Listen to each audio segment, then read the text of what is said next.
My friends, this is very exciting. When I talk about the rapture, I get very, very excited. So today, what do we believe concerning the rapture? Remember, many people are scared to talk about it because they feel it brings division between Christians. Well, Bible prophecy, we shouldn't let Bible prophecy make divisions and distinctions between Christians. We should let Bible prophecy speak for itself. So the topic today is the rapture, different views and events and about the second coming and the rapture. So I trust that it will be a great blessing to you. When I read in the Bible in 1 Thessalonians chapter 4, from verse 13 to verse 18, but I do not want you to be ignorant, brethren, concerning those who have fallen asleep. In other words, Paul do not want us to not know what happened with Christians that passed away, that died. Concerning those who have fallen asleep, lest you sorrow as others who have no hope. If we don't know where our family are and our loved ones that died, then we will be in disarray. But if we know, then we can continue in our life's walk with the Lord, knowing for sure what the Bible tells us about where they are and what's happening. For if we believe that Jesus died and rose again, that we all believe, even so God will bring with Him those who sleep in Jesus. So the question is, did that person die in Christ? So we talk about the church age. We're not talking about Old Testament saints. We're not talking about Daniel.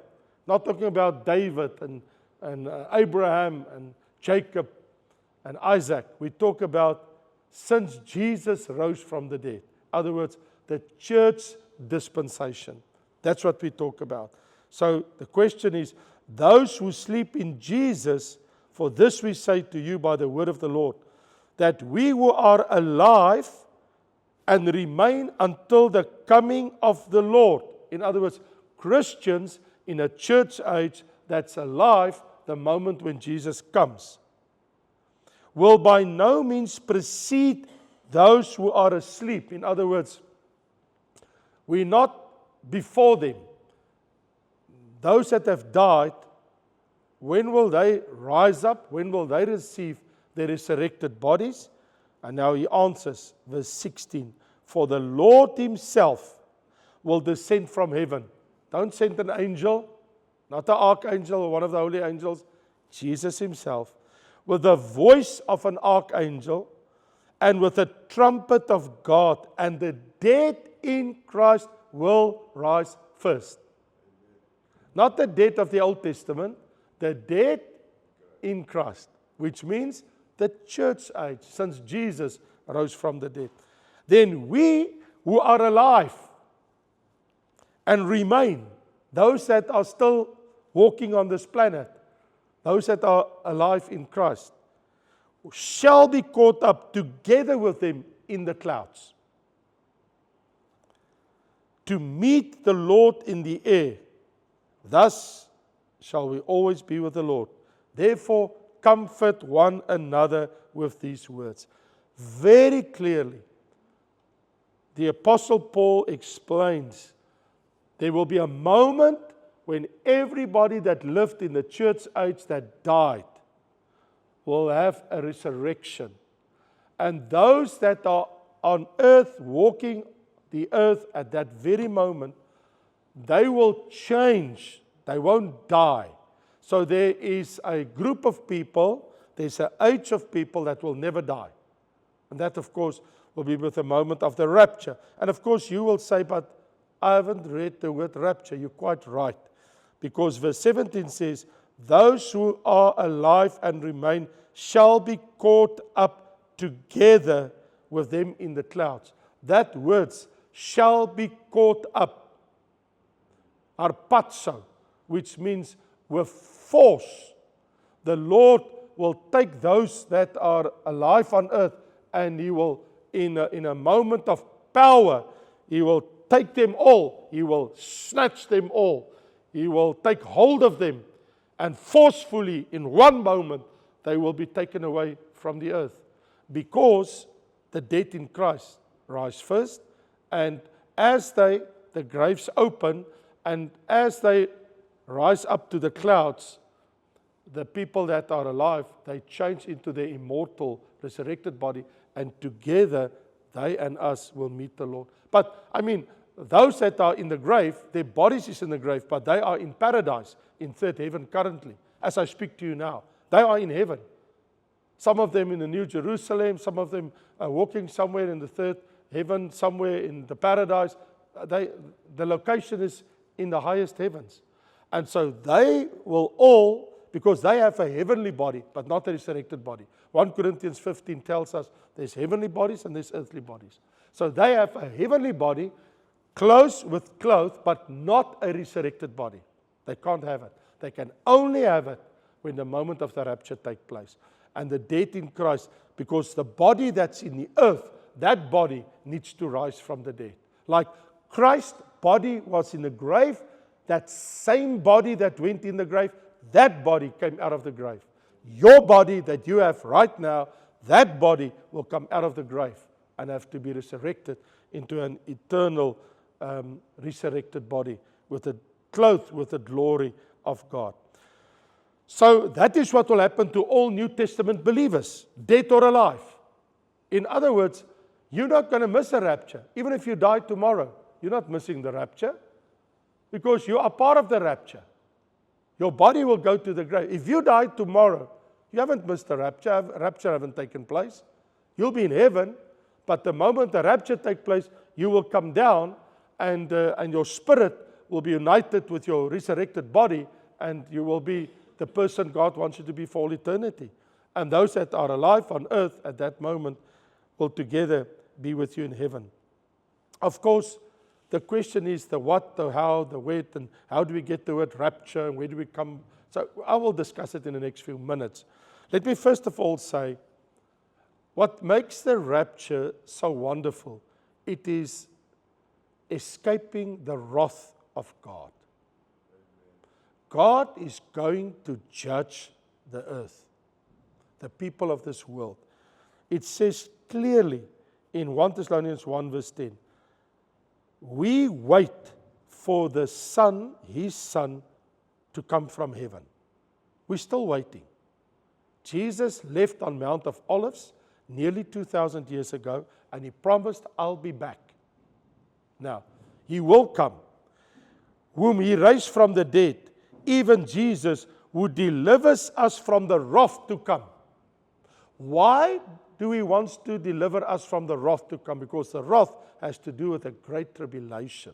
Because the 7-year Great Tribulation in the Bible is known as the wrath of God. When you read 1 Thessalonians 5 verse 9, it says, for God did not appoint us to wrath. We are His children. But to obtain salvation through our Lord Jesus Christ. So we are children of salvation. We are the children of God. We are not children of the wrath. The wrath is for the unsaved that rejected Jesus, that rejected the gospel. So all living believers, those that are in Christ, will be taken up to heaven at least 7 years before Christ's visible return. Remember, there's a return of Christ to the air, and then there's a return on earth, on Mount of Olives, where He will stand with His feet physically appearing to the whole world. There's a big difference. There's a difference of 7 years between the rapture, Jesus taking His church away, and Jesus coming back for Israel. Because remember, His second coming is connected to Israel. Coming into the clouds is for the church. So He comes into in the clouds for His church. But then He comes for Israel. When He comes for Israel, He has to come physically, stand on Mount of Olives, and the mountain will be divided in two, and the waters of the Mediterranean will flow through Jerusalem, right through the opening of the Mount of Olives, through the Judean desert, right into the Dead Sea, where there will be life again and fish in the Dead Sea. That is the day of His second coming. And of course, there will be war, because we talk about Armageddon and all those wars that will take place. So, do we believe in a pre-tribulation rapture? Absolutely. No doubt. The Bible is very clear on that. because it is consistent with literal interpretation of Scripture. If we take the Bible literally, it is absolute truth of the Bible that the rapture is seen as pre-wrath, pre-great tribulation. Remember, and we'll probably get to it in the next 2-3 weeks, what is the reason for the 7-year tribulation? Because a lot of Christians, they battle with this one thing, and that is, but shouldn't we go through the Great Tribulation or mid-trip or go halfway through? Why? Why should we do that?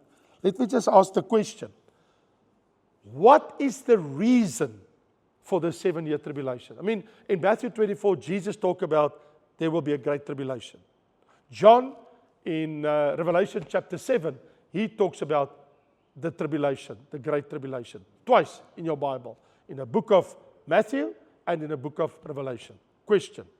What is the purpose of the 7-year tribulation?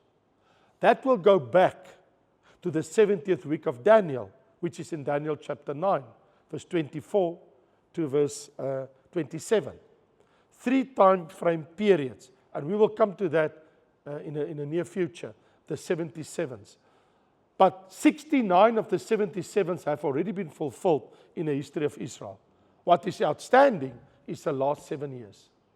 And the last 7 years that Israel owed the Lord, Jesus coined it. He's the one who ever, of all people that ever lived, Jesus coined it. Then there shall be a great tribulation as there has never been since man has been on earth. And there will never be a time like that ever again. It is a terrible, terrible time and fate that will come over the people of the earth when that is going to happen. So yes, we do hold a pre-millennium view, and that means Jesus will return before the millennium, physically, of course, for the second coming of Christ. But that's for Israel. And he will establish his kingdom on earth. But we're talking about taking his church away. And then there is a distinction between Israel and the New Testament church. Israel is the descendants, the nation of Israel, the Jewish people from Abraham, Isaac, and Jacob. And they are separate from the church of Jesus Christ. In this sense, the church of Jesus Christ is all born-again believers of every tribe, every nation, every tongue on earth, including the Jews, Israelites. It is a new creature. It is a new living organism, the body of Christ, becoming the bride of Christ and eventually the wife of Christ. And there's no man, no woman, no Jew, no heathen, no Scyth, no barbarian. It is one new body in Christ, and he is the head of the church. So when we talk about the rapture, we talk about this group of people that lived since Jesus rose from the dead and died. They are in heaven. And we that are still here, we will all be united to be part of the bride of Christ that he will present, Ephesians 5, us to the Father. That's what's going to happen. And of course, when we hold this view, we clearly can see from the Bible that it is called a futuristic point of view. So we know there's a coming of a great tribulation, there's a second coming of Christ, there's a millennium, and then there's a new heaven and a new earth and eternity that has started again. So the rapture of the church of Jesus Christ, when we talk about the doctrine, in other words, what is the teaching? What is the biblical teaching of the rapture? First of all, I read to you, and the dead in Christ, then we who are alive, 1 Thessalonians 4, and remain shall be caught up together with them. That is the people that died, that are now in heaven. They come with Christ, and he will only be in the air above the earth.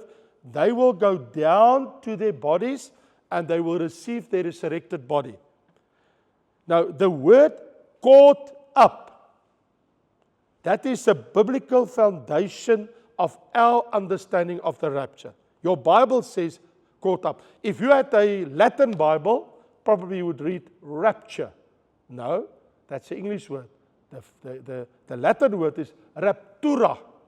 So in the Latin Bible, caught up, harpazo, the Greek word harpazo, is translated in our English Bible as caught up. In our Afrikaans Bible, weggevoer. In the Latin Bible, raptura. And the interpretation, the meaning is rapture. Wegraping. So that's where we get the word from. So it is derived, the word rapture is derived from the Latin word caught up. The Latin word for caught up, here I read the English word, caught up in the Latin Bible, rapturo. So to be rapturo means to be raptured, to be taken away from the earth. But the Greek, the original Greek in your Bible is harpazo.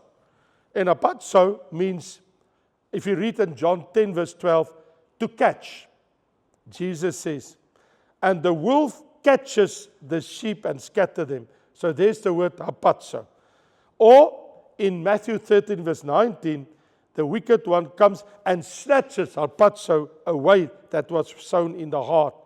Or like we see in John chapter 10, neither shall anyone snatch harpazo them out of my hand. So you can hear every time it's harpazo. And the English word will be snatched or catch. Or again, in 2 Corinthians 12 verse 2, somebody caught up, harpazo, to third heaven, snatched. Or caught away, like we see in Acts 8 verse 29. Or taken by force. So every time you read the word harpazo, you will read snatch, caught up, taken away, or take by force. So from these passages, there's one central theme that always comes through with the word harpazo. And the scripture reference, it always convey a sense of powerful action. It's a powerful act of God. It's a powerful action. It emphasizes caught up, snatch away, grab, catch, take by force. In other words, Christ in one moment will take his bride away. He will catch us and take us away. It will happen like 1 Corinthians 15 says, in a twinkling of an eye, which is 2/5 of a second. If you blink your eye, twinkle your eye, you blink your eye, that's the speed it will happen. As your eye blink, at that speed, you will be changed into an immortal, resurrected body for all eternity. In one split second. And the moment it happens, we will be caught up in the clouds with all the dead that rise from the dead. So, for sure, it's a powerful act demonstrating the love of Jesus for his people to come and take us home. That, like he promised. I will, in John chapter 14, in the house of my Father there's many mansions, and I will come back and bring you where I am. That is a promise. So, of course, when it gets to the timing, people don't really differ about the understanding of what the word rapture means. I think there's more, the division between many Christians is about the timing. When will the rapture take place? And so there's those that believe at the end of the 7-year tribulation. It's pointless. I mean, that's the day of the second coming of Christ. Why would there be a rapture then? It's unnecessary. Because Christ comes to establish his 1,000-year reign on earth, the millennium reign. So that's totally pointless to go that route. The other one is mid-trib, called in many Christian circles a mid-trib, meaning mid-tribulational, means in half of the 7 year. Why would Christ bring his church halfway through tribulation and halfway in many millions of Christians died and went through all the horror of the first 3.5 years, all the demons and all the fallen angels and all the things that happen on earth? Why would he do that to his church? He loves us. And he will take us away before the wrath comes. Because the 7-year tribulation has bearing with Israel, not with the church. It's an Old Testament concept, the 7-year the 70th week of Daniel. The church is a New Testament concept. There's not one word of the church in the Old Testament. Not one single word of the church in the Old Testament. It's a New Testament entity. Only when Jesus rose from the dead, Ephesians 1, God made him head of the church. It's a New Testament teaching. It's a New Testament doctrine. It's a New Testament reality. Israel is an Old and New Testament reality. So, for sure, we will hold that because we know the Lord will come and he will fetch us and we shall reign with him as kings and priests. So, of course, the question still lingers in many people's mind, will the rapture be before, the middle, or after the Great Tribulation? But when you study the mystery of the church and you understand dispensationalism, you can clearly see there's a great distinction between Israel and the church of Jesus Christ, the New Testament church. And Paul explains it very well where he says in 2 Thessalonians 2, verse 6 to 8, now you know what is restraining, that he, the Antichrist, may be revealed in his own time. He says, the Antichrist can't come now. He can only come when he's allowed to come. For the mystery of lawlessness is already at work. So the devil is already preparing the Antichrist for coming in the world. Only he who now restrains will do so until he's taken out of the way. The only group of people that keeps the Antichrist from appearing on the world scene currently is a church, because we will expose him to the whole world. The church will be taken away. And then the Antichrist shall appear. Like we read in Daniel 9 verse 27, then he, the Antichrist, shall confirm a covenant with many for 1 week. That is the 70th week of Daniel. But in the middle of the week, he shall bring an end to sacrifice and offering, which means Israel has to build the temple. They are going to do it. They already have, or what they said, the red heifer, and they're preparing everything for the upcoming temple. They will build the temple.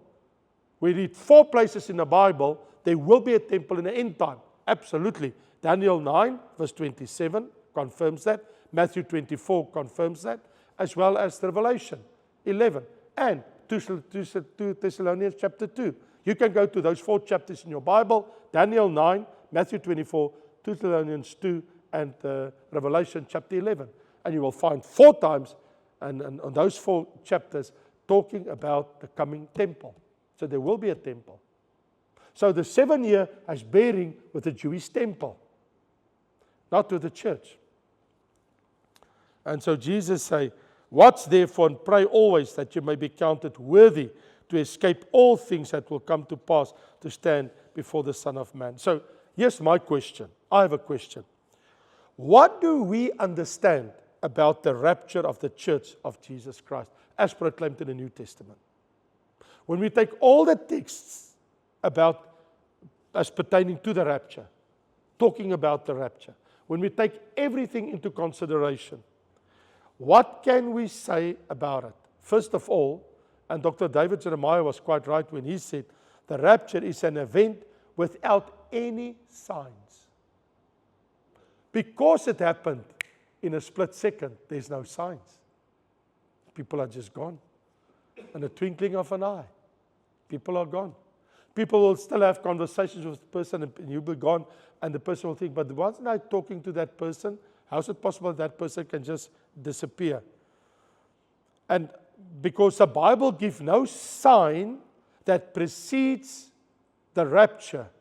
In other words, there's no sign in the world that I can say, now in the next few weeks or the next months, the rapture will take place. There is no sign in the Bible. Oh yes, I know we are in the end time. There's many signs as pertaining to the end time events. Of course, Israel is back in their country since 1948. So there's many prophecies in the Bible that's fulfilled, telling us and showing us we have moved down God's prophetic timeline. No doubt about it. We have moved down the prophetic timeline as to the second coming of Christ. But signs? No. There's no sign. It will just happen like that. And the second thing is, it is an event that will take mankind by surprise. It's going to be a great surprise because it says, but it will happen in a blink of an eye without warning, like a thief in the night. Like the apostle Paul, he explains in 1 Thessalonians 5, but considering the times and seasons, brethren, you have no need that I should write to you, for you yourself know perfectly that the day of the Lord will come like a thief in the night. You don't know when the thief comes. Unexpectedly. And of course, it's a sudden event, because remember, like I mentioned, 1 Corinthians 15 verse 52, in a moment, in a twinkling of an eye at the last trumpet, for the trumpet will sound, and the dead will rise incorruptible, and we shall be changed. Just like that. And of course, it's a selective event, right? Not everybody is going to experience the rapture. Only those that live in Christ, and only those that died in Christ. Not even Old Testament saints. No human being on earth, dead or alive, will take place. Their place at the rapture. Only those that died in Christ and those that are alive in Christ. Selective. And of course it will be spectacular. I mean, no doubt about it. I mean, for us, think for a moment, if the rapture would take place now, in a split of a second, and you see all this millions and billions of people through the ages, how they all rise up with you into clouds, and there's Jesus, and you're on your way to heaven. What a spectacular event. And you know what? The world and the people of the earth that are sinners, they know nothing about it. And they see nothing about it. So maybe in closing, let me ask this question. What in the world on earth will happen the moment the rapture takes place? What is going to happen? Well, I can tell you without a doubt, every born-again Christian believer will change in an instant into an incorruptible, glorified, eternal new body, resurrected body, the same as Jesus Christ himself has. And of course, we will be taken away from the earth. Our address is not important. Our bank account is not important. Whatever is here in the world is not important. And in that very moment, I mean, conversations will be disrupted and it will be broken down because the person is gone. And I mean, millions and millions. I mean, we talk about between 1.5 and 2.5 billion people will disappear in one instant of the earth. Can you think the economical collapse in the world? People that don't come back from work, they don't go to work. They can't, they don't work in the municipality, they can't press buttons at the bank and everywhere. I mean, the people aren't there to do the work. Can you just think everything is going to come and grind to a halt?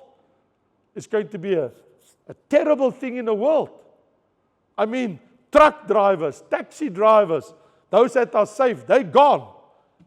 I mean, vehicles will be on the interstate and on the highway of this world, and there's no driver.